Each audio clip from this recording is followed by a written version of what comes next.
Olá, eu sou Isamara Carvalho e vou apresentar o nosso segundo trabalho, modelos PLSDA com espectros FORS no visível para a determinação de 9 pigmentos amarelos, vermelhos e marrons. A concepção do trabalho foi da professora Ana Luísa e eu participei da análise e aplicação dos resultados. Os cálculos quimiométricos foram executados por Maria Eduarda e Rafael e tivemos a colaboração do Bernardo. Neste trabalho, à semelhança do anterior, propusemos desenvolver uma ferramenta para ajudar a prever de forma rápida alguns pigmentos históricos das cores amarelo, vermelho e marrom, utilizando espectros de FORS no visível associado ao método PLSDA.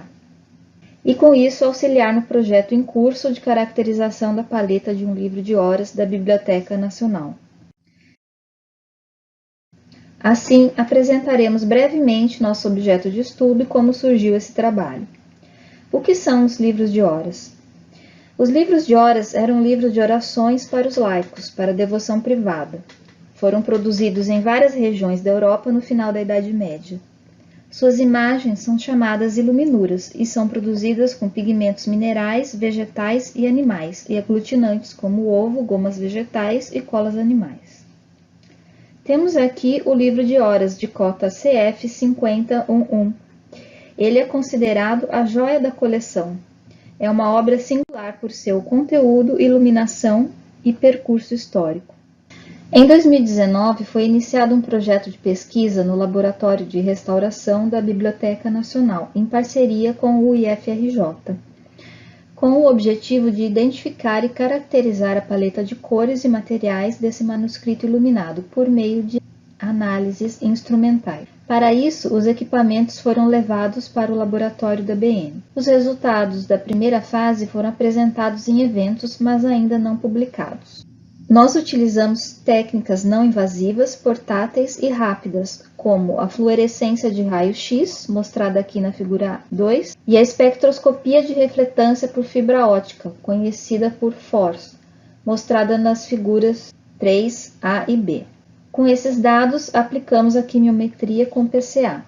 Utilizamos também o microscópio óptico para exame e registro. Na primeira fase do projeto, a técnica FORS foi utilizada para identificar pigmentos e corantes por comparação visual e de dados pontuais dos espectros obtidos aos de uma base de dados, identificando dados como o ponto de inflexão, absorvância máxima e refletância máxima. Como exemplo, apresentamos o espectro do vermelhão, mas nem sempre isso é simples e demanda certo tempo e prática. Daí a utilidade do método de pré-determinação automática que propomos. A pandemia nos impôs trabalhar com os dados disponíveis. A alternativa foi desenvolver um trabalho utilizando os espectros de FORS de um banco de dados gratuito disponível no site CHSOS. Estas são as amostras da base de dados nas cores selecionadas. Elas foram preparadas de modo a simular as tintas utilizadas em várias técnicas de pintura, como têmpera e óleo, e aplicadas diretamente sobre papel de celulose ou algodão, com uma exceção, as lacas vermelhas, que foram aplicadas sobre uma camada de vermelhão. Para a obtenção desses espectros, foi usado um equipamento do mesmo modelo e marca e em condições semelhantes às que usamos na primeira fase do trabalho. Esses são os quantitativos de espectros no visível das amostras. Dos pigmentos marrons, somente utilizamos o siena natural e o siena queimada. Os mais escuros foram eliminados. Uma observação: não há laca de pau-brasil, que é um pigmento fundamental na paleta medieval e que já foi identificado por FORS no livro de horas em estudo. Foram montadas duas planilhas. O siena natural foi colocado na matriz de dados dos espectros de pigmentos amarelos porque ele tem um espectro no visível muito semelhante ao do amarelo ocre. Da mesma forma, os espectros do siena queimado foram colocados na planilha dos vermelhos, devido às semelhanças espectrais com o vermelho ocre. E estes são os analitos, que são os pigmentos a serem determinados pelos modelos PLSDA. Conforme foi apresentado no trabalho anterior, esses são o programa e os cálculos realizados. Como a metodologia é a mesma, passaremos aos resultados e discussões. Nesta tabela, vemos que a maioria dos modelos apresentou excelente desempenho na validação cruzada, com 100% de sensibilidade e seletividade. Mas alguns pigmentos apresentaram falso positivo ou falso negativo, baixando um pouco esses índices.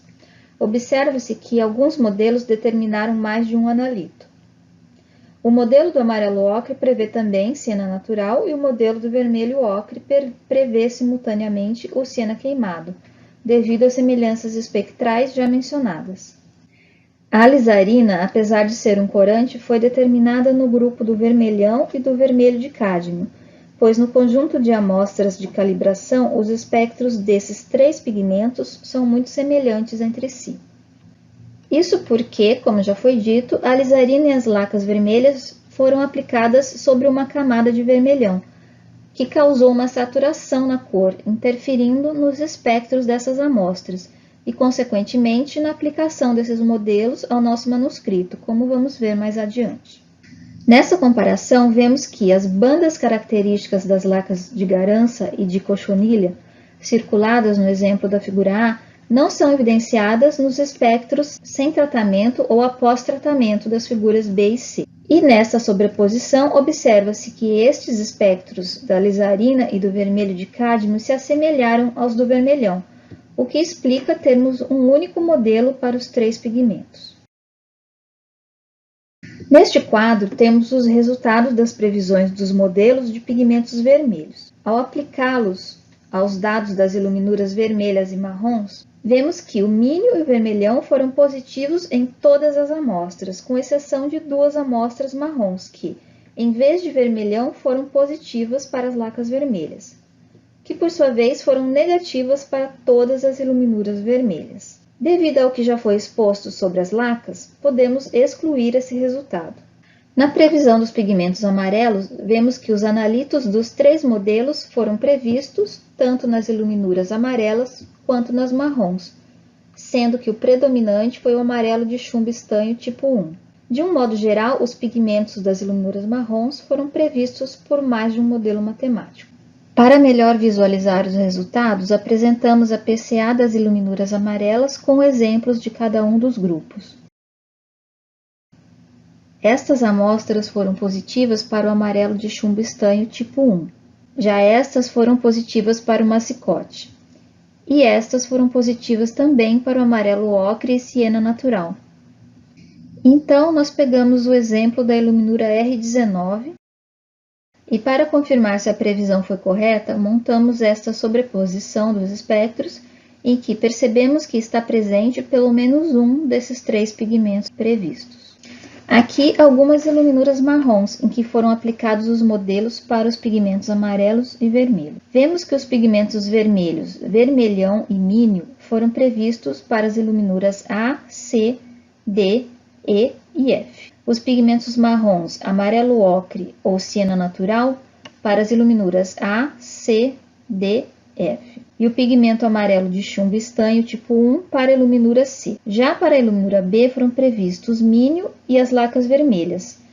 Porém, como já dissemos, consideramos essa previsão incorreta. Essas previsões indicam, portanto, que esses marrons podem ter sido obtidos com misturas desses pigmentos. Então, podemos concluir que o método apresentado foi desenvolvido, em princípio, para pigmentos puros, e apresentou bom desempenho na pré-determinação de pigmentos, considerando-se as amostras das cores amarelo e marrom.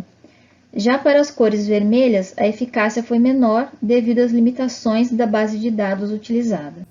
A aplicação do método apontou a presença do massicote e do amarelo ocre ou do siena natural, que ainda não tinham sido identificados.